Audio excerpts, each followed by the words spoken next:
आज पिछले बार परमेश्वर ने शैतान के बारे में बात किया था, आज परमेश्वर अपने बारे में बात करना चाहता है। परमेश्वर किस अद्भुत रीति से अपने बच्चों के जीवन में अपनी आशीष को देता है। देखिए, कई प्रकार का आत्माएं इस जगत में पाई जाती हैं। जलन का आत्मा, लालच का आत्मा, क्रोध का आत्मा और दुष्ट आत्मा, और कई कई प्रकार का आत्मा इस दुनिया में पाया जाता है। लेकिन एक ऐसा भी आत्मा है जिसे पवित्र आत्मा बोला जाता है। तो क्या होता है, हर आत्मा का अपना एक स्वभाव है। अब दुष्ट आत्मा क्या भलाई के काम करेगा? उसका क्या स्वभाव है? उसका क्या स्वभाव है? क्या स्वभाव है? भलाई के काम करना, धर्म के धार्मिकता के काम करना। दुष्ट आत्मा का ये काम है। आपकी तारीफ करेगा, आपकी बड़ाई करेगा नहीं। हर एक आत्मा अपने स्वभाव के अनुसार वैसा ही काम करेगा। अगर दुष्ट आत्मा है तो दुष्टता के काम करेगा, लालच का आत्मा है तो लालच के बातों में लेके जाएगा, अगर गंदा आत्मा है तो गंदी बातों में। अभी आप यहाँ से जाने के समय एक भाई आए, बोले मेरे लिए प्रार्थना करिए। क्यों, क्या हुआ? मेरे विचार बड़े इधर उधर भागते हैं। मैंने कहा तेरे विचारों को परमेश्वर ही बदल सकता है और कोई नहीं बदल सकता। प्रार्थना किया उसके लिए। कहने का तात्पर्य, बहुत प्रकार का आत्मा इस दुनिया में है, लेकिन एक ही आत्मा है जो भलाई, सिधाई, अच्छाई का आत्मा है। उसका नाम है परमेश्वर का आत्मा या पवित्र आत्मा। हालेलुया। जब हम प्रभु का वचन ग्रहण करते हैं और वो आत्मा हमारे अंदर आता है, तब फिर वो आत्मा अपना काम करने लगता है। अब दुष्ट आत्मा आएगा तो क्या वो धर्म के काम करेगा? नहीं करेगा। वैसे ही अगर पवित्र आत्मा हमारे अंदर आएगा तो पवित्र आत्मा का स्वभाव ये है कि फिर वो प्रभु के बारे में वचन को पढ़ेगा, सुनेगा, समझेगा और वैसा करेगा जैसा प्रभु चाहता है। तो प्रभु के आत्मा का एक अच्छा स्वभाव क्या मालूम है? निस्वार्थ हमसे प्रेम किया प्रभु। परमेश्वर का वचन ऐसे बोलता है, परमेश्वर अपने प्रेम की भलाई हम पर इस रीति से प्रकट करता है कि जब हम पापी ही थे तो ठीक मसीह यीशु उसी समय हम भक्तिहीनों के लिए क्रूस के ऊपर अपना प्राण दे दिया। हालेलुया।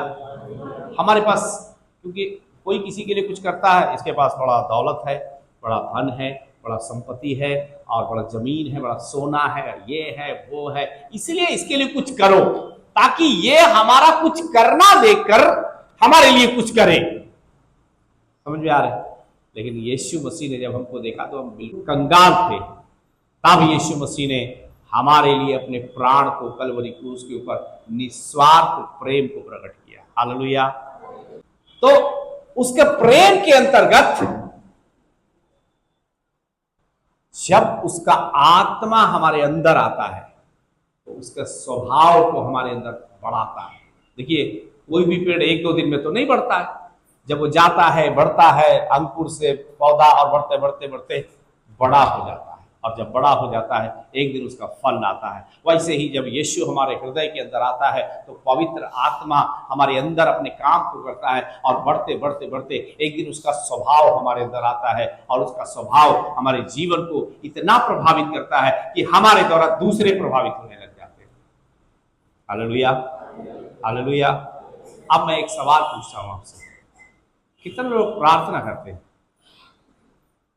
लगभग सब लोग प्रार्थना करते हैं। इक्का दुक्का कोई नया वया होगा तो नहीं करता होगा, ज्यादातर प्रार्थना करते हैं। अब प्रार्थना में क्या प्रार्थना करते हैं, ये थोड़ा सा मैं इसको एक्सप्लेन करने दीजिए। अभी बोलेंगे तो सही जवाब भी नहीं आएगा, क्योंकि सवाल ही सही नहीं है। ठीक है।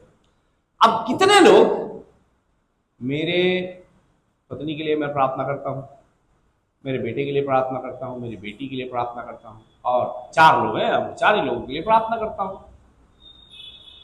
कितने लोग ऐसा प्रार्थना करते हैं? है कोई?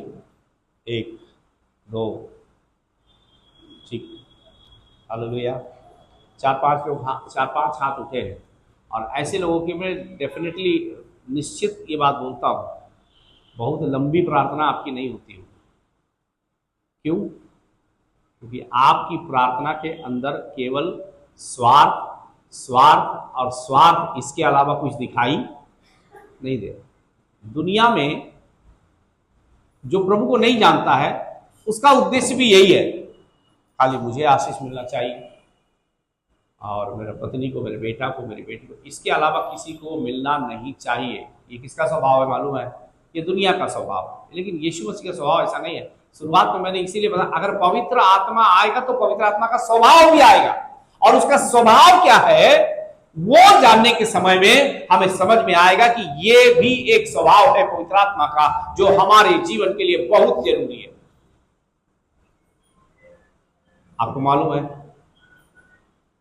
बहुत से परमेश्वर के सेवक, परमेश्वर के दास, परमेश्वर के लोग जिनका बारे में बाइबल में लिखा हुआ है,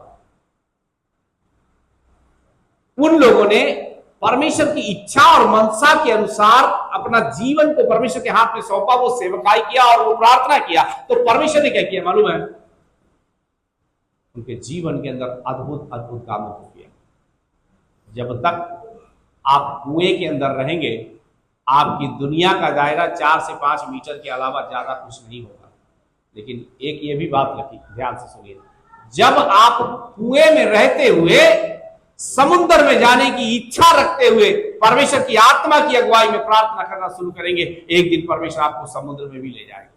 हालेलुया। कुएं का एक लिमिटेशन है, समुद्र की कोई लिमिटेशन, और ऐसा ही बाइबल में परमेश्वर ने अद्भुत काम किया।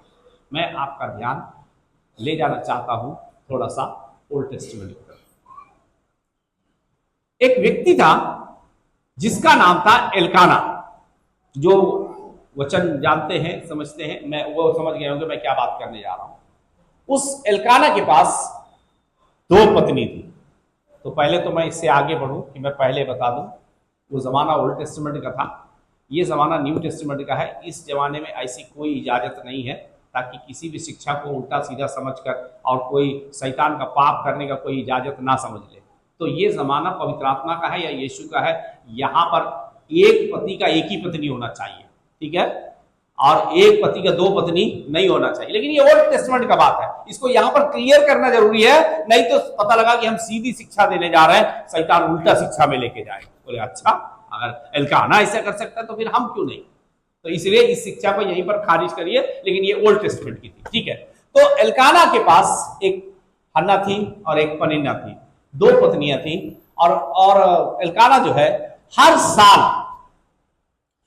साल यहोवा के भवन में, तो इस्राएलियों की रीति के अनुसार जो चढ़ावा चढ़ाया जाता था उसको चढ़ाने के लिए जाता था, अपनी पत्नी को लेके जाता था, और दोनों पत्नियां साथ में जाती थी। और पनिन्ना के पास बच्चे थे, तो जब एल्काना उनको लेके जाता था तो जाने के समय क्या होता था, वो पनिन्ना उसको बार बार चिढ़ाती थी, देख तेरे पास तो संतान नहीं है, मेरे पास तो संतान है, तेरे पास संतान है। ये सब सुन सुनकर अन्ना बहुत दुखी हो जाते थे, और ये बहुत दिनों तक चलता रहा।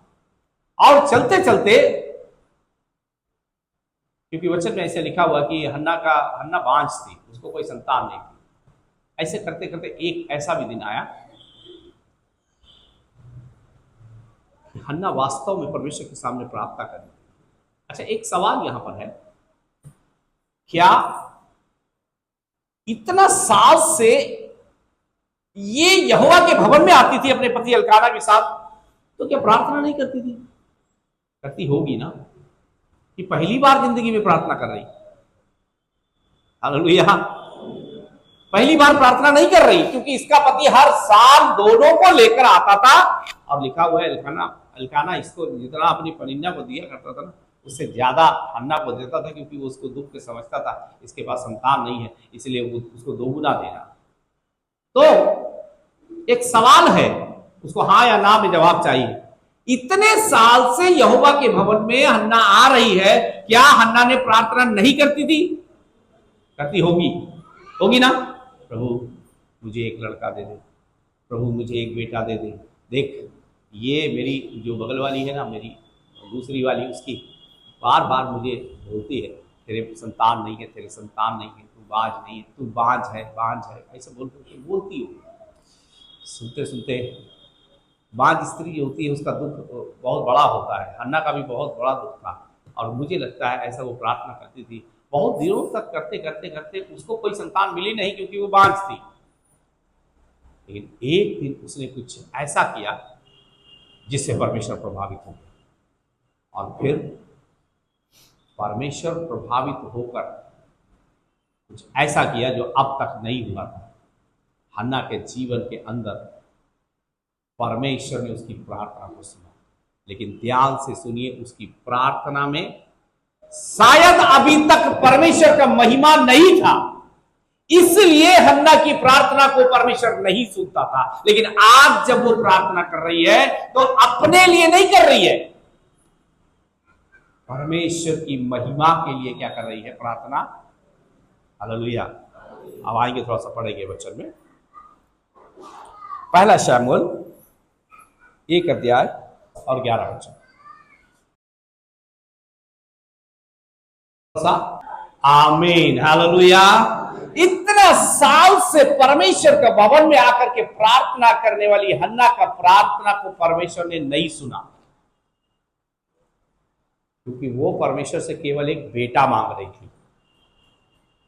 लेकिन आज हन्ना ने उस प्रार्थना को किया है जो अपने लिए नहीं, परंतु परमेश्वर की महिमा के लिए। हालेलुया। मैं आपको एक बात बताऊं, परमेश्वर बहुत ज्ञानी है, बहुत बड़ा प्लानर है, प्लान बनाने वाला है ना, बहुत बड़ा योजना बनाने वाला परमेश्वर है। जब परमेश्वर एक काम करता है तो उससे कई तरीके से अपने कामों को आगे बढ़ाता है। मैं थोड़ा सा हन्ना से पहले की परिस्थिति को आपके सामने बताना चाहता हूं। जब यहोशू और कालेब के अगुवाई में उन्होंने सारे इस्राएल को यरदन पार करके इस्राएल में सब गोत्र गोत्र करके उनका जमीनों को उनका हिस्सा में उनके अधिकार में दे दिया, तब क्या हुआ? यहोशू और कालेब अपने अपने समयों में उनका जीवन का अंत हो गया और वो इस दुनिया को छोड़ के चले गए। और यहोशू और कालेब के समय में जितने लोग उनके उम्र के थे वो भी सब मरकर इस दुनिया से चले जाने के बाद जो नई पौधा आई ना, या नई वंशावली जो उत्पन्न हुई इस्राएलियों के द्वारा, यहोशू की पुस्तक और शमूएल की पुस्तक के शुरुआतों में इन बातों को आप देखेंगे, वहां पर ऐसा लिखा हुआ है, उनकी पीढ़ी के लोग यहोवा को नहीं जानते थे। उनके पूर्वज, उनके पुरखा कैसा कैसा आश्चर्य कर्मों को देखकर परमेश्वर के द्वारा, आश्चर्य कर्म के द्वारा कैसे परमेश्वर ने मिस्र से इस कनान में लेकर के आया है, इस पीढ़ी को बिल्कुल नहीं पता। और अब ये पीढ़ी बिल्कुल भटक रही और रास्ते तलाश रही है, इधर जाना है, उधर जाना, कहां कहां जाना है। कई कई जब आप पहला अध्याय उसका न्यायियों का अंतिम अध्याय और शमूएल का पहला अध्याय पढ़ेंगे तो वहां पर किस प्रकार की गड़बड़ियां हो रही मालूम है। उन्हें पता नहीं हमारा परमेश्वर कौन है, उन्हें पता नहीं हमें किसका आराधना करना है, उन्हें पता नहीं हमारे जीवन जीने का नियम क्या है। ऐसा समय में एक चुने हुए वंश के लोग तितर बितर हो रहे थे। और उसके ऊपर एक कहावत है ना कि जब ज्यादा चोट लगी हो तो उसके ऊपर और चोट लग जाना, एली का याजक बन जाना। और एली के बच्चों के बारे में ऐसा लिखा हुआ है कि एली के बच्चे इतने लुच्चे थे कि यहोवा के भवन की गरिमा तक उन्हें याद नहीं थी कि यहोवा के भवन में क्या क्या हम कर सकते हैं, क्या हमें करना चाहिए, क्या नहीं करना चाहिए। और ये सब कुछ देखकर परमेश्वर बहुत दुखी था, लेकिन उसकी नजरें तलाश रही थी कि कोई तो ऐसा खड़ा हो जो मेरी महिमा के लिए करने के लिए तैयार हो जाए। हालेलुया। उसकी नजरें तलाश कर रही थी हन्ना जैसे एक बांझ के लिए। इतना साल से परमेश्वर का भवन में आने के समय शायद वो बेटे के लिए प्रार्थना कर रही थी, लेकिन आज उसके अंदर से एक प्रार्थना निकला, आज अगर परमेश्वर यहोवा मुझे एक संतान देगा उसको मैं यहोवा के लिए अर्पण करूंगी और जीवन भर उसके सर के ऊपर कभी छुरा नहीं चलेगा, वो यहोवा के लिए नाजीर हो जाएगा। परमेश्वर का प्रार्थना, हन्ना ने प्रार्थना किया, परमेश्वर ने उस प्रार्थना को सुना। और आपको मालूम है परमेश्वर एली से और उसके बच्चों से दुखी था। इस कारण परमेश्वर की तलाश आज यहां पर जाकर खत्म हुआ गया। एक तो व्यक्ति है, एक तो बहन है जो अपने बेटे को मेरी महिमा के लिए देने के लिए तैयार है। अपने जीवन के द्वारा एक संतान चाहती है और उस संतान को मेरी महिमा के लिए, मेरे भवन के लिए, मेरी सेवा के लिए वो उसको समर्पण करना चाहती है। परमेश्वर ने उसकी प्रार्थना को सुना और लिखा हुआ है, यहोवा के भवन में जाने का जब समय पूरा हुआ, हन्ना ने खाया पिया और अपने पति एल्काना और दूसरी वाली पनिन्ना के साथ सब लोग चले गए। उसका गृह नगर रामा था, रामा में चले गए। समय आया, उसके जीवन में एक संतान उत्पन्न हुआ। संतान उत्पन्न होने के लिए वायदा क्या किया था मालूम है? अगर तू मुझे एक लड़का देगा तो उस लड़के को मैं क्या करूंगी, तेरे भवन की सेवा के लिए दे दूंगी। हालेलुया। टाइम हुआ, एक बालक को जन्म दिया, उसका नाम शमूएल रखा गया। तो जैसा कि पहला मैंने बताया, एल्काना हर साल यहोवा के भवन में अपना भेंट को चढ़ाने के लिए जाया करता था। तो एल्काना ने बोला, चलो अन्ना तुम भी चलो। बोले कि मैं अभी नहीं जाऊंगी। रुक गई। हर साल जाती थी, अब की साल नहीं गई। पता है क्यों? उसके गोद में एक संतान परमेश्वर ने दे दिया था। अपने पति से बोला, तुम और वो दूसरा वाली को लेके जाओ, अभी मैं नहीं जाऊंगा। अपने बच्चे का पालन पोषण करने लगी। शमूएल अपनी माँ का दूध पीने का समय उसको दूध पिला रही थी। और पता है आपको, अगर हम बच्चे का दूध पीने का उम्र देखेंगे तो वैसे तो बच्चे जाने कितने साल तक पीते रहते हैं, लेकिन सही मायने में 3 साल तक बच्चे माँ का दूध पीते हैं, सही मायने में। उसके बाद फिर वो और कुछ कुछ खाने लगते हैं, लेकिन अभी मैं यहीं पर फोकस देना चाहता हूँ। तो हम ऐसा उम्र लिखा नहीं है कितने साल तक हन्ना ने शमूएल को दूध पिलाया, लेकिन एक मान लेते हैं कि 3 साल तक हन्ना ने शमूएल को दूध पिलाया। और जब 3 साल कंप्लीट हो गए होंगे, मैं बार बार बोल रहा हूं, ऐसा लिखा नहीं है, टाइम ऐसा नहीं लिखा है इतने साल उतने साल 6 महीना, तो इसलिए हमें कल्पना के अनुसार हम जाते हैं एक समय पर कि मान लेते हैं अगर 3 साल तक शमूएल का पालन पोषण उसकी मां हन्ना ने किया, उसके बाद जाकर यहोवा के भवन में गई और ले जाकर के उसको वहीं अर्पण कर दिया और एली के हाथों में सौंप दिया, क्योंकि एली उस समय तक भी याजक था। 40 साल तक एली इस्राएल का याजक के रूप में सेवा करता था। सौंपने के बाद आ गई। मेरे प्रियो, हम लोगों में एक बात पाई जाती है, हमें जब प्रभु से कुछ चाहिए होता है तब फिर हम बिलक बिलक कर हन्ना के समान क्या करते हैं, है? लेकिन जब टाइम आता है कि जो कुछ कहा है उसको करना है, इतना आसान नहीं होता है। अभी हन्ना के पास वो टाइम आ गया, 3 साल तक अपना पुत्र को गले से लगा कर रखने के समय, क्योंकि परमेश्वर से ये वायदा किया था, प्रभु इसको मैं तेरी सेवा के लिए समर्पित कर दूंगी। अभी इसलिए अपने पति को रोक दिया कि अभी मैं नहीं जाऊंगी, जब मैं जाऊंगी तो यहोवा ने मेरी मन्नत को पूरा किया है, उसका अर्पण करने का वस्तु भी लेकर के जाऊंगी जो कि मेरा बेटा है। हालेलुया। गई, शमूएल को वहां पर छोड़ दिया।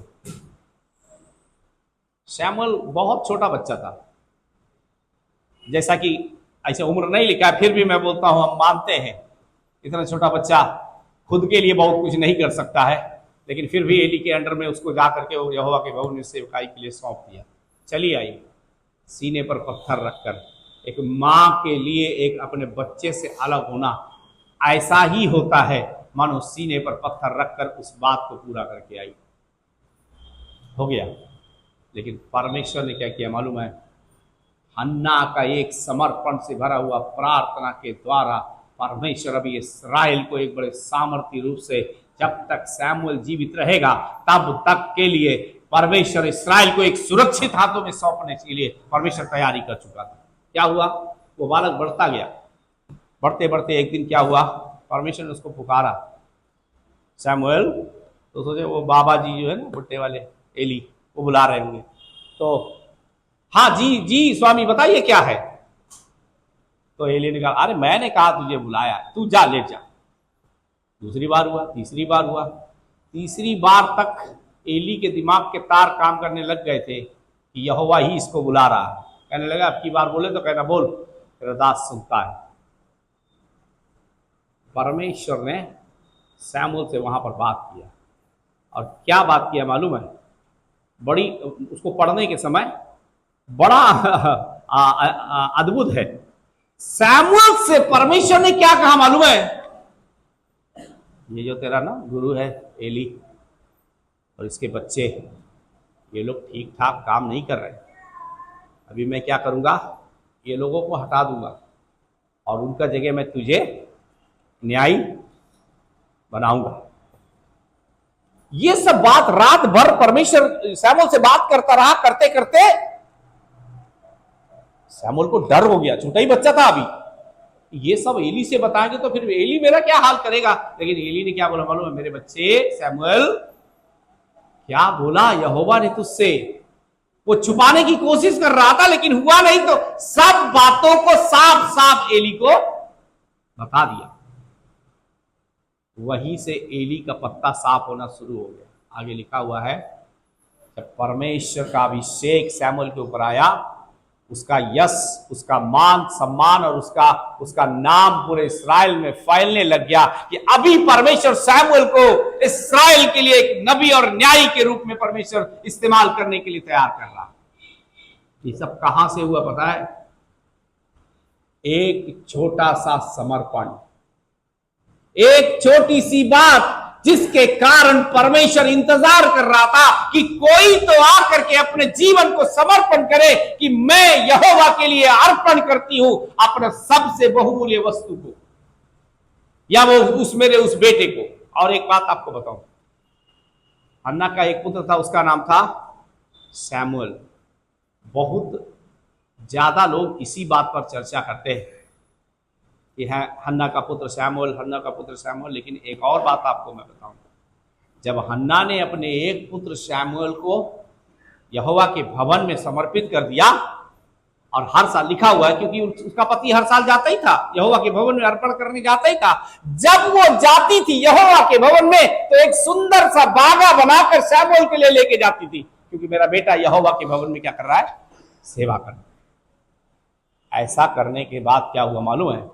माँ थी, क्योंकि उसको एक साल में एक बार उसका पति लेके पहले भी जाता था, अभी फिर भी जाएगा, तो जब तक जीवित रहे, स्वस्थ रहे, जाते रहे। और तब तक धीरे धीरे इधर सैमुअल बड़ा हो रहा था और इधर एली का सारा सिस्टम समेटा जा रहा था और सैमुअल के लिए सब कुछ तैयार किया जा रहा था। लेकिन उसकी माँ थी, हर साल जाती थी, उसके लिए सुंदर सा बागा लेकर के जाती थी। कलाम में ऐसे ही लिखा हुआ। तो फिर लिखा हुआ है, हन्ना के एक छोटे से समर्पण के कारण परमेश्वर ने उसको क्या बदला दिया मालूम है? बहुत कम लोग इसकी चर्चा करते हैं, क्योंकि एक ही नामी गिरामी पुत्र था, इसीलिए दूसरों की चर्चा नहीं करते हैं। उसके बाद यहोवा की ओर से हन्ना को 3 लड़के और 2 लड़कियां और हुई। कितने बच्चे हुए टोटल? 6। एक तो यहोवा के भवन में सेवा कर रहा है बड़ा वाला, लेकिन इसके अलावा 3 उसके और भाई हैं और 2 उसकी बहनें भी हैं। एक छोटा सा समर्पण जब परमेश्वर के लिए किया जाता है तो परमेश्वर उसका 5 गुना आशीष हमारे जीवन में वापस देता है। हन्ना के साथ ऐसा ही किया परमेश्वर ने। हालेलुया। एक दिन केवल एक बालक के लिए तरस रही थी और उसकी जो पनिन्ना है ना, वो बार बार उसको ताने मारती थी, उसको टोकती थी, उसको अपनी बातों में उसको कड़वाहट को उसके जीवन में डालती थी। तेरे पास संतान नहीं है, तेरे पास संतान नहीं है, तेरे पास संतान नहीं है। लेकिन अभी पनिन्ना का कोई चर्चा नहीं होता है, क्योंकि हन्ना के पास 5 संतानें हैं। उसका बड़ा बेटा परमेश्वर के भवन में सेवा करता है, इसके अलावा भी 3 बेटे और 2 बेटियां परमेश्वर ने दिया। इसकी चर्चा कम लोग करते हैं। Hallelujah, hallelujah. आज कलीसिया परमेश्वर से प्राप्त करने के समय हम लोग बहुत गिड़गिड़ा कर रोकर, प्रभु हमको ये दे दीजिए, वो दे दीजिए, ये करिए, आप मुझे ये कर देंगे तो मैं आपके लिए वो कर दूंगा। लेकिन जब परमेश्वर कर देता है तो फिर देखते भी नहीं है कि परमेश्वर कहां है या परमेश्वर क्या चाहता है, और फिर उस वायदे को करके परमेश्वर से भूल जाते हैं। लेकिन हन्ना ने ऐसे नहीं किया। हन्ना ने जो वायदा किया, अपने वायदे को परमेश्वर के साथ निभाया और उस वायदे के अनुसार परमेश्वर उसको ऊपर और आशीष से भरता हुआ लेके गया। और आखिरी में पता है शमूएल के बारे में, ये बड़ी अच्छी अच्छी जो है ये पूरी, जब उसकी जीवन शैली को आप पढ़ेंगे, शमूएल रामा में बार बार जाता था। रामा में क्या था मालूम है? रामा में उसके खुद का घर था, अपने घर में जाता था। और जब वो न्यायी और नबी हो गया तो उसने रामा के अंदर अद्भुत रीति से कई बार हम देखते हैं वो गया और वहां भी वो परमेश्वर की सेवका का काम करता था, क्योंकि उसके दिल में वो बातें थी, मेरी मां ने मुझे यही जन्म दिया है, यही मेरा जन्म स्थान है और यहीं से मुझे यहोवा के भवन में पहुंचाया गया। हालेलुया। बार बार वो जाता था और जब जब जाता था तब तब परमेश्वर की महिमा के लिए कुछ न कुछ करता था। ये हन्ना की प्रार्थना है।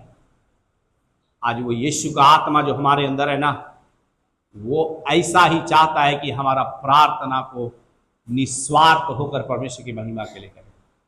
हालेलुया। मैं बार बार बोलता हूं, फिर बोलता हूं, आज हम जो यहां पर बैठे हुए ना, जब इस भवन को बनाया गया तो कुछ चंद लोगों ने मिलकर यहाँ पर भवन बनाने का योजना बनाया और उनके साथ उनका एक दर्शन था, प्रभु हम चाहते हैं ये एक बड़ा सा भवन बनाएं और यहाँ पर बहुत से लोग आकर परमेश्वर की आराधना करें। उन्होंने प्रार्थना किया, परिश्रम किया और सब कुछ किया। समय बीत गया, वो इस दुनिया से चले गए।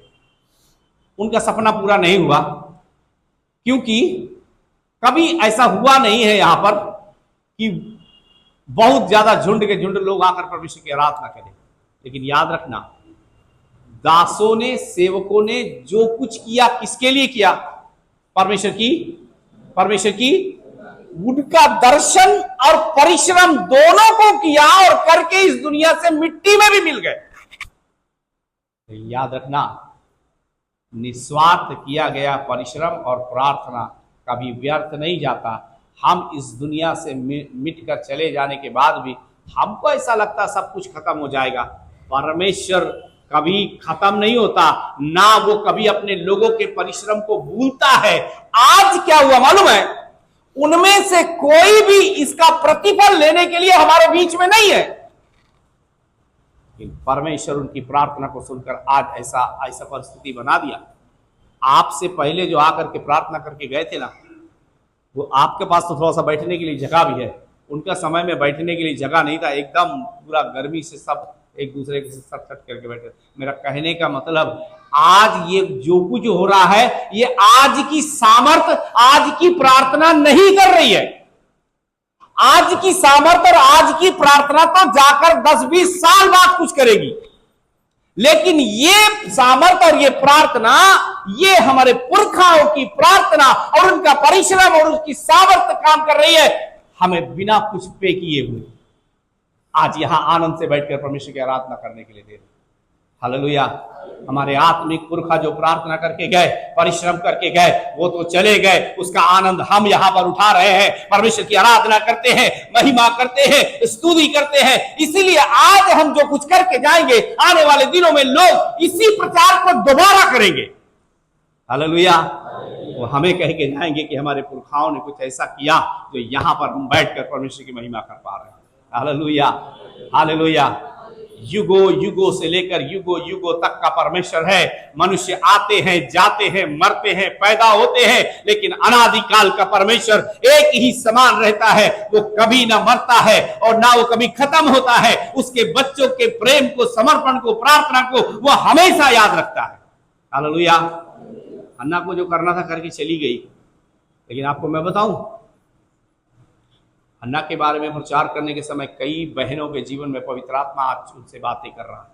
हन्ना के बारे में बात करने के समय में कई भाइयों से परमेश्वर का आत्मा बात कर रहा है। हन्ना के छोटे से समर्पण में इस्राएल के अंदर एक बड़ी जागृति को लेके आ गया। वो इस्राएल जो पाप में गिरा था, जिसे पता नहीं था कि हमें छुड़ाने वाला कौन है, जिसे पता नहीं था कि हमारे पुरखा किसकी आराधना करते हैं, उनको फिर से परमेश्वर ने इकट्ठा करके और अपनी महिमा से भर दिया। हालेलुया। समय आया एली को, उसके बच्चों को और उसकी बहू को, सबको एक ही दिन समेट दिया। पढ़िएगा, बड़ा अच्छा लगता है ये सब पढ़ने के समय। उसकी बहू ने क्या बोला मालूम है? ये हिब्रू वर्ड है इकाबोद। इसका मतलब है अभी अपना पति को युद्ध में, यहोवा का संदूक जा करके युद्ध में उनको मार करके छीन लिया गया। उनको यहाँ पर एक बच्चे को जन्म देना था। देने के समय वो बच्चा भी बचा नहीं, माँ भी बची नहीं, लेकिन आखिरी में मरते मरते क्या बोल के गई मालूम है? इस्राएल के अंदर से परमेश्वर की महिमा उठ गई, लेकिन उसका आइडिया गलत था। महिमा तो अब शुरू हुई थी वहां से। हालेलुया।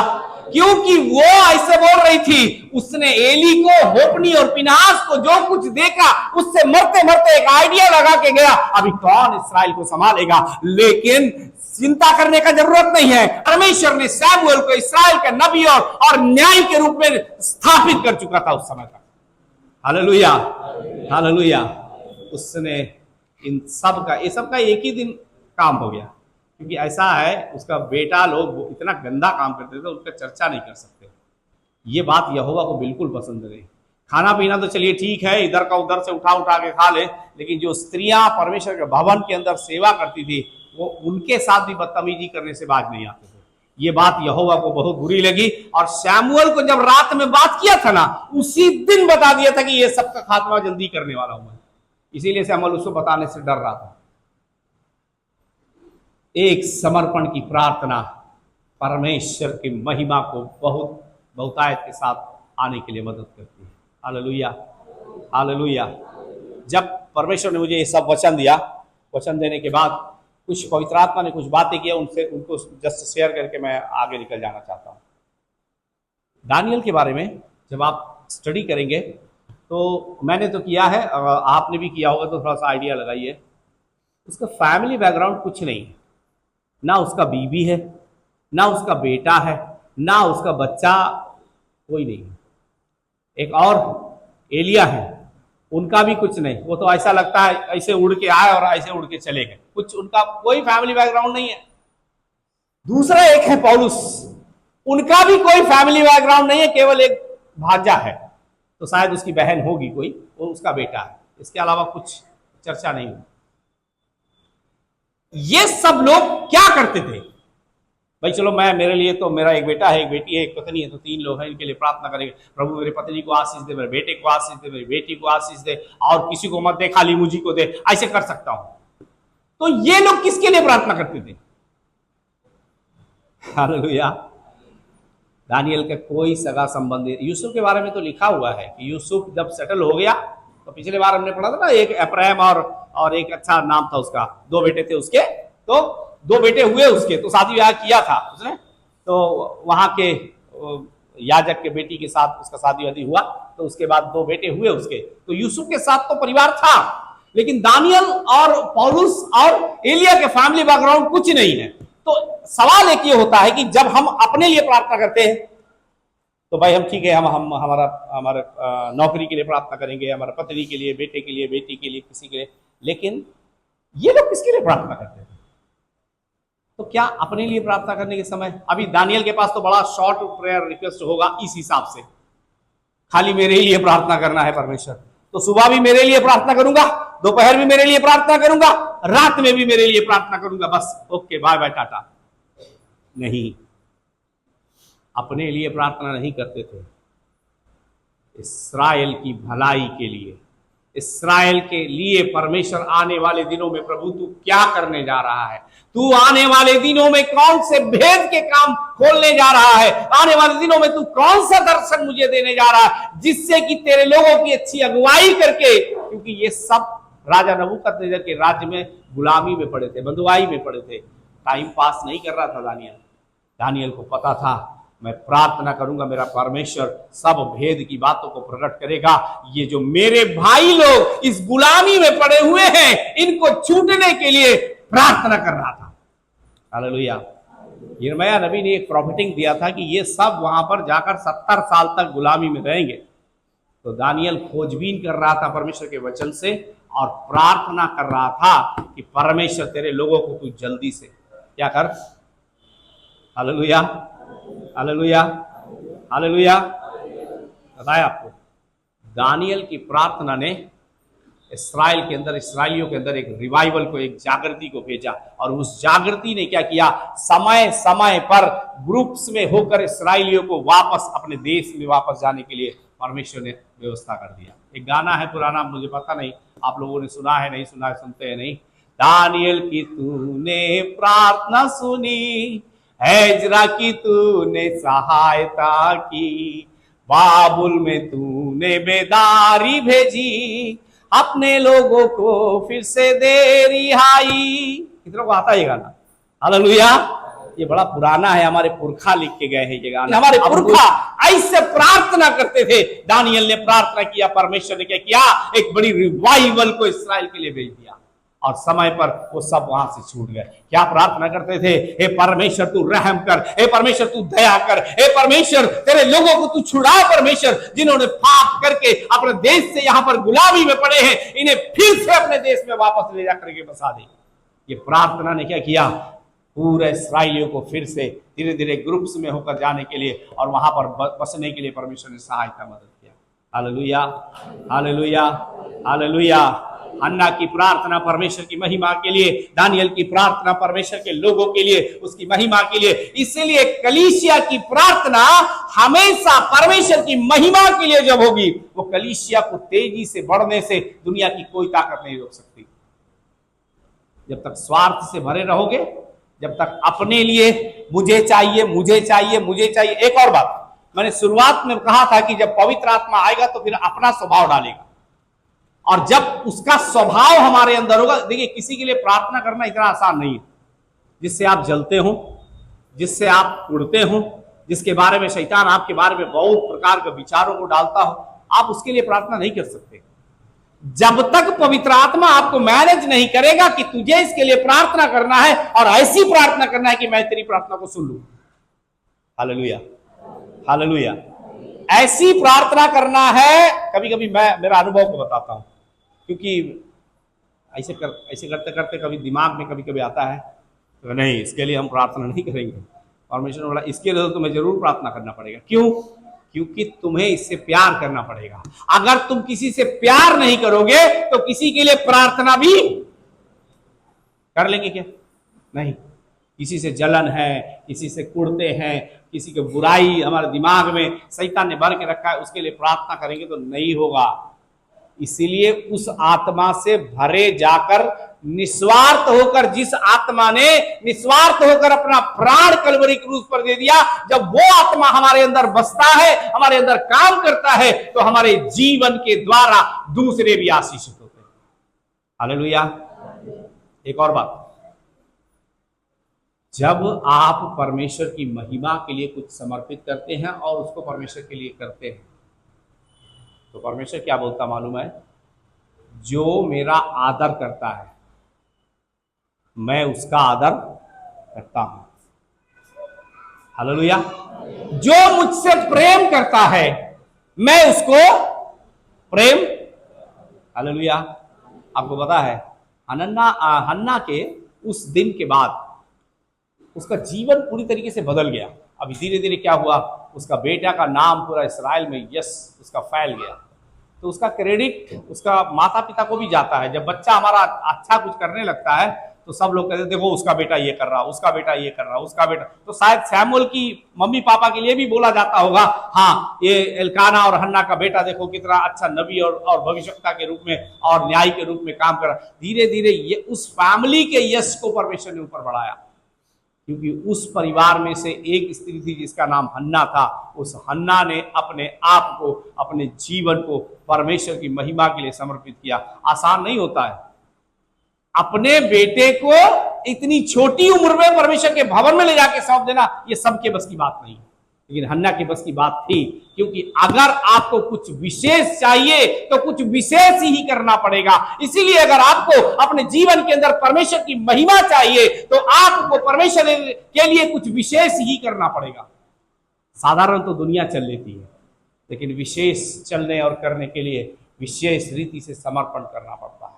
तो जब परमेश्वर आपको कुएं में से समुद्र में लेके जाएगा तो फिर आपको यश से भी भरेगा, परमेश्वर आपको अपनी महिमा से भी भरेगा। फिर लोग आपको जानने लगेंगे, लोग आपके विषय में बातें करने लगेंगे, लोग आपके विषय में विचार करने लगेंगे, क्योंकि परमेश्वर आपको कुएं से निकाल के समुद्र में लेके जाएगा। अगर आप अपने आप से समुद्र में जाना चाहते हैं तो डूबकर बुड़प हो जाएगा। आप जा ही नहीं सकते। लेकिन समुद्र में जाने के लिए आपको पहले कुएं में ही रह के समर्पण करना पड़ेगा। प्रभु मुझे तेरी महिमा करनी है। Hallelujah, hallelujah, hallelujah. अपने जीवन के अंदर से कुछ तो ऐसा करना है जिससे परमेश्वर की महिमा हो। मैंने बोला ना, हमारे पुरखाओं ने इसको बनाने के समय प्रार्थना किया। क्या अब हमारी ये जिम्मेदारी नहीं है कि हमारी प्रार्थना के द्वारा आने वाली पीढ़ी को परमेश्वर की महिमा से भरकर परमेश्वर के महिमा के लिए इस्तेमाल होने के लिए, क्योंकि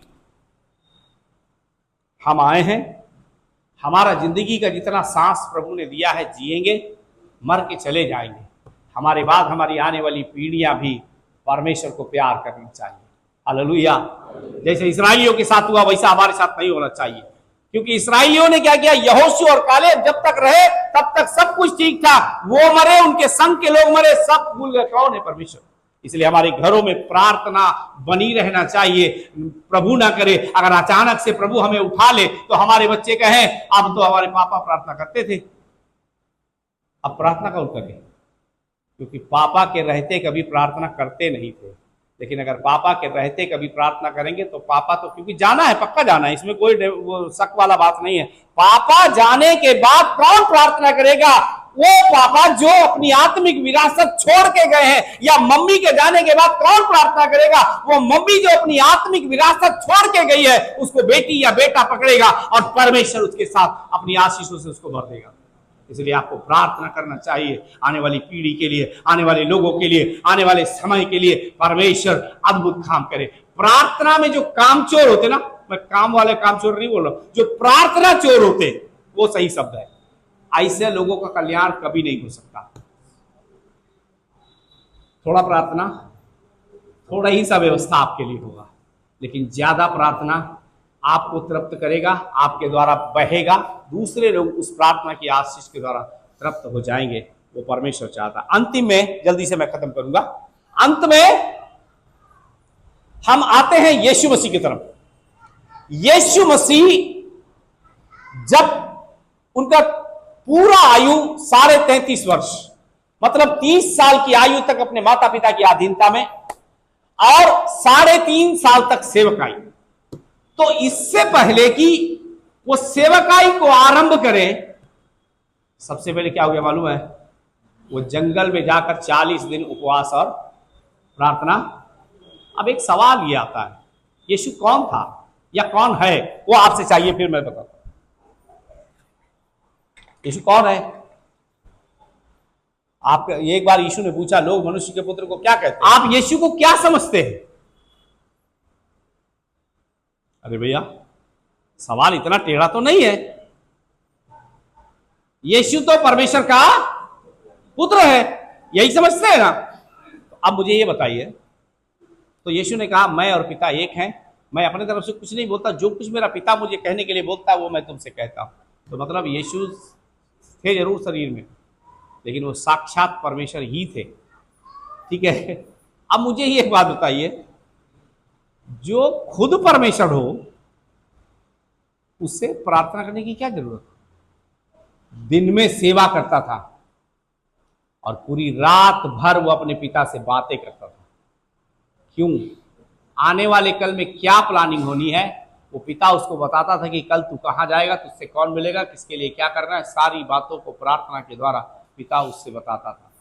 तो सवाल ये है, इतना बड़ा पास्टर है यीशु, उसको प्रार्थना की क्या जरूरत? हालेलुया। इतना बड़ा सामर्थ्य से भरा हुआ परमेश्वर का पुत्र इस पृथ्वी पर है, उसको प्रार्थना की क्या जरूरत है? ये सवाल है आपसे। क्योंकि प्रार्थना के द्वारा ही परमेश्वर उसके साथ रात भर बातें। और एक और बात याद रखिए, जिसके जीवन के अंदर प्रार्थना नहीं है, परमेश्वर से बातें करने की कोई गुंजाइश उसके जीवन में हो ही नहीं सकती। क्यों? प्रार्थना का जीवन होने के बाद ही या द्वारा ही परमेश्वर आपसे क्या करेगा? आपकी आत्मा से बात करे या आपसे शब्दों में बात करे या कैसे बात करना वो प्रभु जाने।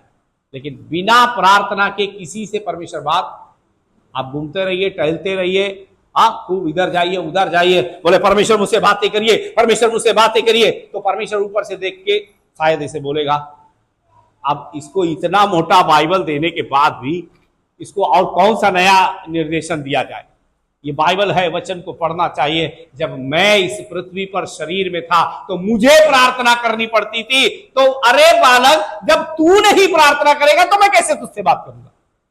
हालेलुया। तो यीशु रात भर प्रार्थना करता था और पिता उससे बातें करके उसको सब योजनाओं को बताता था। इसीलिए कई बार दिन में उसने बताया, मैं अपनी तरफ से कुछ नहीं बोलता, जो कुछ मेरा पिता मुझसे कहता है मैं वही काम करता हूँ। तो यीशु खुद प्रार्थना करता था और उसने प्रार्थना के महत्व को बहुत अच्छे से समझाया और प्रार्थना करना हमारे लिए कितना जरूरी है। फिर मैं बोल रहा हूँ, यीशु के पास भी तो सब कोई थे, लेकिन फिर भी वो किसी के साथ रहता नहीं था। बोले मुझे क्या लेना था ना, मैं तो अकेला हूं, मेरे अकेले के लिए क्या प्रार्थना करना रात भर जग के। हालेलुया। वो अकेला जरूर था, लेकिन वो सारे जगत का स्वामी भी था। उसके हाथ में 12 चेले दिए गए थे, क्योंकि उसके बाद उनके हाथ में जिम्मेदारी जानी थी। उनके हाथ में सुसमाचार प्रचार करना था, उनके हाथ में कलीसिया की बागडोर आनी थी। इसलिए यीशु भीड़ के लोगों के लिए प्रार्थना भीड़ में करता था, लेकिन जब पर्सनल कुछ बातें होती थी तो उनके लिए वो व्यक्तिगत प्रार्थना करता था। हालेलुया। और यहां पर एक अच्छा वचन है लूका 6:12 में, जब आप पढ़ेंगे तो क्या लिखा है मालूम है? प्रार्थना किया, सारी रात प्रार्थना में बिताई। और उसके बाद प्रार्थना करने के बाद क्या किया मालूम है? सुबेरे आकर अपने चेलों को चुनना शुरू किया। इसका मतलब सारी रात प्रार्थना काहे के लिए हो रही थी? अपने चेलों को सुबह चुनना है। इसलिए यीशु ने सारी रात, ऐसे ही नहीं आ गया पतरस, ऐसे ही नहीं आ गया यूहन्ना, ऐसे ही नहीं आ गया याकूब, बड़ी गंभीर चर्चा रात भर हुई है। शायद ऐसी चर्चा हो रही होगी पिता और पुत्र के बीच में, अरे ये पतरस ना, ये मछली मारता है, बड़ा चंचल स्वभाव का है, तुरंत गर्म हो जाता है, तुरंत ठंडा हो जाता है, इसके बारे में चर्चा हो रही होगी। तो पिता ने बोला होगा मत मत परेशान हो, अभी इसका आगे आगे क्या होना है उसको मैं बताऊंगा। अभी तक ये मछली पकड़ता है जल्दी जल्दी, अभी इसको मनुष्यों को पकड़ने वाला बनाना है। सुबह इसको बोलना, सुबह इससे मुलाकात जब होगा तो इसको बोलना कि अभी तक तू मछली पकड़ता है, अब तुझे मनुष्यों को पकड़ने वाला बनाया जाएगा। क्योंकि पिता और पुत्र के बीच में बड़ी गहन चर्चा हुआ करती थी। हालेलुया। फिर यूहन्ना के बारे में, फिर याकूब के बारे में, फिर ऐसे ऐसे करके 12 चेलों के बारे में चर्चा। इसलिए पूरी रात लग गई सिलेक्शन करने में। और सुबह जैसे ही रात की प्रार्थना खत्म हुई, हर एक चेले के पास यीशु ने उनको बुलाया और उन्होंने एक सवाल भी, पतरस ने नहीं बोला काहे के लिए हमको बुला रहे, उसको बुलाओ। यूहन्ना ने नहीं बोला हमको क्यों बुला रहे, हमारा तुम्हारा क्या रिश्ता है। सब कुछ ऑलरेडी रात में सेलेक्ट हो चुका था। अब केवल एक कॉलिंग देने की जरूरत थी। जिसको यीशु ने बुलाया वो यीशु के पीछे होना शुरू हो गया। हालेलुया। इसलिए यीशु रात भर प्रार्थना करके परमेश्वर पिता के साथ चर्चा करके इस काम को किया। मेरे प्रियो, इससे आप समझ लीजिए, चाहे मैं पास्टर हूं, चाहे आप विश्वासी हो, चाहे जूनियर हो, सीनियर हो, कितने कितने क्या क्या हो पता नहीं, प्रार्थना की जरूरत सबको है। और बिना प्रार्थना के किसी का जीवन प्रभावशाली तरीके से बढ़ नहीं सकता। Hallelujah, hallelujah. जब हम एक शुरुआती विश्वासी होते तो हमारी प्रार्थनाएं कुछ लड़खड़ाते शब्दों में होती है। वो आमोस कहाँ है, दिखाई नहीं दे रहा, वो पता नहीं कुछ बोलता है, हम लोग के समझ में नहीं आता, लेकिन उसकी मम्मी और पापा की समझ में तो कुछ तो बोल रहा है और वही करने लगते हो लोग। वैसे ही हमारी प्रार्थना करने के समय लड़खड़ाती हुई जुबान में प्रार्थना करते, लेकिन हमारे पिता को पता है कि इसको चाहिए क्या, ये मांग क्या रहा है। Hallelujah, hallelujah. फिर वही बच्चा धीरे धीरे जब बड़ा हो जाता है, स्कूल जाने लगता है, तब वो तुतलाता नहीं है या लड़खड़ाता नहीं, साफ साफ बोलने लगता है। वैसे ही जब आप नए विश्वासी होते हैं, उस बच्चे के समान होते हैं, लेकिन धीरे धीरे साफ साफ बोलते हैं। फिर आपकी प्रार्थना का उद्देश्य, उसका दायरा बढ़ता जाता है, लेकिन प्रार्थना कभी खत्म, मरते दम तक प्रभु आपसे कभी नहीं कहेगा प्रार्थना बंद करो, प्रार्थना तुम मत किया करो, तुम बहुत ज्यादा प्रार्थना करते हो। अगर ऐसा कहीं से आवाज आ रही है तो ये पवित्र आत्मा की आवाज, हाँ, शैतान का आवाज है। आखिरी सांस तक परमेश्वर का आत्मा यही बोलेगा, नहीं शरीर में प्रार्थना कर पा रहे हो, आत्मा में प्रार्थना करते रहो, मन में प्रार्थना करते रहो, प्रार्थना करो, प्रार्थना करो, प्रार्थना। क्योंकि प्रार्थना में क्या होती है? सामर्थ होती है, और वही सामर्थ यीशु के साथ काम करती थी। और इसलिए यीशु भी रात रात भर पिता से बातें करता था और प्रार्थना करता था, क्योंकि वही सामर्थ को लेके दिन में लंगड़े को चलाना है, अंधे को दिखाना है, गूंगे को बोलना है, वही सामर्थ के द्वारा ही सब कुछ हो रहा है। इसलिए प्रार्थना में क्या होती है? Hallelujah, hallelujah, hallelujah. प्रार्थना में क्या होती है? सामर्थ चाहिए तो प्रार्थना करना पड़ेगा, लेकिन फिर भी कुएं में रहकर प्रार्थना के दायरे को मत बनाइए। मेरे लिए, मेरी बीवी के लिए, मेरे बेटे के लिए, मेरे पति पत्नी चारों के लिए, इसके अलावा किसी को आशीष नहीं मिले, ये वाली प्रार्थना आपको कभी कुएं से बाहर नहीं ले जा पाएगी। लेकिन जब दूसरों के लिए प्रार्थना करेंगे तब परमेश्वर अपने आप आपको कुएं से निकाल के समुद्र में लेके जाएगा। हालेलुया। इस तरीके की प्रार्थनाएं दूसरों के आश्चर्य कर्म के लिए परमेश्वर आपको इस्तेमाल करने जा रहा है। आपके पास क्या क्वालिटी है ये परमेश्वर को नहीं चाहिए।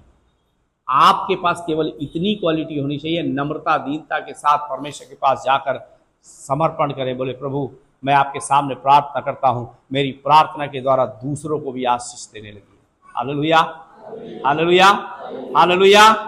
दानियल के पास कुछ नहीं था, अपना न पत्नी न बेटा न कुछ, लेकिन फिर भी प्रार्थना में लगा रहता था। एलिया के पास कुछ नहीं था अपना परिवार के नाम पे, फिर भी प्रार्थना में लगा रहता था। पौलुस के पास कोई उसका निजी परिवार नहीं था, लेकिन कलीसिया के लिए प्रार्थनाओं में निरंतर रहता था, और इसी कारण परमेश्वर ने उसके जीवन को बड़ी महिमा के लिए भी इस्तेमाल किया। अगर आप चाहते हैं कि परमेश्वर आपके जीवन के साथ व्यवहार करे, आप चाहते हैं कि परमेश्वर आपके जीवन के साथ अपनी महिमा को प्रकट करे, तो याद रख लीजिए उसकी आत्मा से आपको भरना पड़ेगा, उसकी आत्मा के उद्देश्य को जानना पड़ेगा। उसने निस्वार्थ आपके लिए अपने जीवन को दिया, आप भी निस्वार्थ होकर दूसरों के लिए प्रार्थना करना शुरू कर दीजिए। हालेलुया। फिर जब आप निस्वार्थ होकर प्रार्थना करना शुरू करेंगे ना, आपकी प्रार्थना का टाइम कब बढ़ जाएगा आपको पता ही। अभी तक 1 सेकंड में पत्नी के लिए, दूसरे सेकंड में पति के लिए, तीसरे सेकंड में बेटे के लिए, चौथे सेकंड में बेटी के लिए, 4 सेकंड में पूरी आपकी हफ्ते भर की प्रार्थना खत्म। लेकिन जब आप लोगों के लिए, पास्टर के लिए, कलीसिया के लिए, विश्वासियों के लिए, सेवकाइयों के लिए प्रार्थना करेंगे, आपकी प्रार्थना के द्वारा क्या होगा? परमेश्वर की सामर्थ दूसरों को आशीष देगी और आपको भी आशीष देगी। अय्यूब के बारे में पिछले बार पढ़ा था, 42 अध्याय उसके 10 वचन में, बहुत सारी समस्याओं से घिरने के बाद भी जब अय्यूब ने अपने मित्रों के लिए प्रार्थना किया, परमेश्वर ने उसकी प्रार्थना को सुनकर उसको दोगुनी रीति से आशीषित किया। तो इसका मतलब अगर आप दूसरों के लिए प्रार्थना करेंगे, परमेश्वर आपको दोगुनी रीति से आशीष देगा। और एक बात, आपकी प्रार्थना कभी व्यर्थ नहीं जाती है, और आपका परमेश्वर बहुत सामर्थी और बुद्धिमान है। आपकी एक समर्पण से भरी हुई प्रार्थना कहां कहां जाकर अपना काम करेगी इसका आइडिया आपको नहीं है, लेकिन परमेश्वर को आपकी प्रार्थना की जरूरत है, ताकि आपकी प्रार्थना के द्वारा परमेश्वर किसके किसके जीवन के लिए क्या काम करना चाहता है वो परमेश्वर को मालूम है। इसलिए हन्ना की एक जरूरत थी। हन्ना को नहीं मालूम था कि मैं एक साधारण सी और रामानगर में रहने वाली एल्काना की पत्नी हूं, मैं क्या कर सकती हूं इसराइल के लिए। लेकिन हन्ना को मालूम नहीं था एक छोटा सा समर्पण पूरे इसराइल को एक बड़ी रिवाइवल से भरने जा रहा है। वैसे ही आपकी प्रार्थना इस शहर को बचाने जा रही, आपकी प्रार्थना प्रदेश को बचाने जा रही, आपकी प्रार्थना देश को बचाने जा रही। आप अपनी प्रार्थना की सामर्थ्य को हल्का और कम न समझे। आपका औहदा छोटा हो सकता है, आपका पद छोटा हो सकता है, जिसके कारण शैतान आपके दिमाग में, अरे मेरी कौन सुनेगा, और मैं प्रार्थना कर भी लूं तो क्या हो जाएगा। इन बातों से परमेश्वर को कोई लेना देना। आपकी प्रार्थना में वो सामर्थ्य की सारे औहदों और पदों को पार करके स्वर्ग तक जाती है, उसका उत्तर लेकर आपके जीवन के अंदर आएगी। हालेलुया। और एक बात मैं बता दूं, वो आदमी हमेशा दुखी रहेगा जो अपने परिवार के लिए, पत्नी बच्चों परिवार के लिए प्रार्थना और व्यवस्था में बना रहता है, लेकिन वो आदमी कभी दुखी नहीं हो सकता जो दूसरों के लिए प्रार्थना करता है। क्योंकि जितने, मान लीजिए ये है सेंटर पॉइंट, यहां से इसके लिए भी प्रार्थना किया, उसके लिए भी प्रार्थना किया, फिर इसके लिए भी प्रार्थना किया, इसके लिए भी, तो कई पॉइंट हो गए आपके द्वारा आशीष फैलने के लिए। तो जितने तरीके से आशीष फैलेगी उतने ही रास्तों से आशीष आएगी भी आपके पास। हालेलुया। तो इसलिए आप कभी दुखी नहीं हो सकते। कभी आप रोएंगे नहीं, मेरे पास ये नहीं है, मेरे पास वो नहीं है, मुझे ये चाहिए, मुझे वो चाहिए। जी नहीं, जितना क्षेत्र आपकी प्रार्थना कवर करेगी उतना क्षेत्र से आपके पास आशीष आना शुरू होगी और वो आशीषें बढ़ती जाएंगी और आपको अपनी महिमा में उठाकर परमेश्वर आपको इस्तेमाल करेगा। Hallelujah, hallelujah.